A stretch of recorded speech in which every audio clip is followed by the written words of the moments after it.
से है जहां मेडिकल कॉलेज के हालात सुधरते दिखाई नहीं दे रहे हैं। ताजा मामला बीते शुक्रवार का है। यहां रतलाम मेडिकल कॉलेज में जहां पर ऑक्सीजन नली निकलने से एक वृद्ध राजकुमार दीक्षित की मृत्यु हो गई, जबकि प्रदेश के वित्त मंत्री और जिला कोविड प्रभारी मंत्री जगदीश देवड़ा ने अपने निरीक्षण के बाद 2 दिन में व्यवस्थाओं में सुधार का दावा किया है। लेकिन शुक्रवार की रात को एक बुजुर्ग ने जिस तरह से दम तोड़ा, उससे मंत्री जी का दावा खोखला ही साबित हो रहा है। इस बुजुर्ग को मास्क तो लगा दिया, लेकिन ऑक्सीजन की नली ही नहीं लगाई। ऐसा ही कुछ बीते बुधवार को नीमच के एक युवक की मौत का मामला उस समय सामने आया था, जब प्रदेश के वित्त मंत्री और जिला कोविड प्रभारी मेडिकल कॉलेज के निरीक्षण के लिए पहुंचे थे। मंत्री जी ने भी मेडिकल कॉलेज में व्याप्त अव्यवस्थाओं को स्वीकार करते हुए 2 दिन में सुधार की बात कही थी, लेकिन मेडिकल कॉलेज में लापरवाही से हो रही लगातार मौतों से साफ साफ पता चलता है कि मंत्री जी का दावा खोखला ही साबित हुआ है।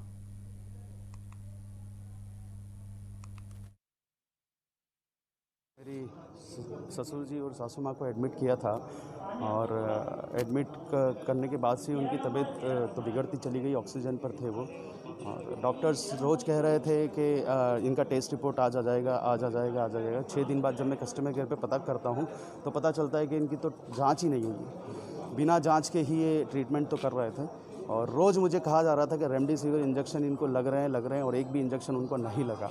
मरने के कुछ घंटों पहले भी मैंने उनसे पूछा था कि आपको कोई इंजेक्शन लगा है, तो उन्होंने कहा था कोई इंजेक्शन नहीं लगा है।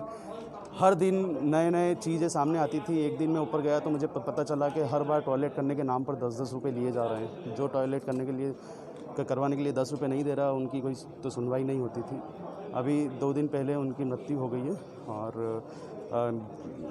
जब ससुर जी की मृत्यु हुई थी तो उसके कुछ घंटों पहले मेरे पास फ़ोन आता है सासू माँ का कि बेटा पापा तड़प रहे हैं, कोई सुनने वाला नहीं है यहाँ पर। और जब मैं यहाँ आता हूँ तो देखता हूँ कि उनको बायोपिक तो लगा हुआ है पर मास्क में ऑक्सीजन की नली ही नहीं लगी हुई है।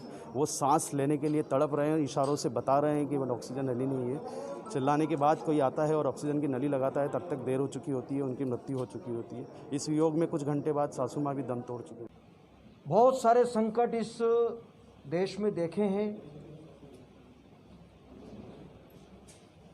आंधी भी आती है तो पता चलता है कि कितने रफ्तार से आई है, तूफान आता है, बाढ़ आती है, सब चीज़ें दिखाई देती है, लेकिन ये कोरोना जैसा संकट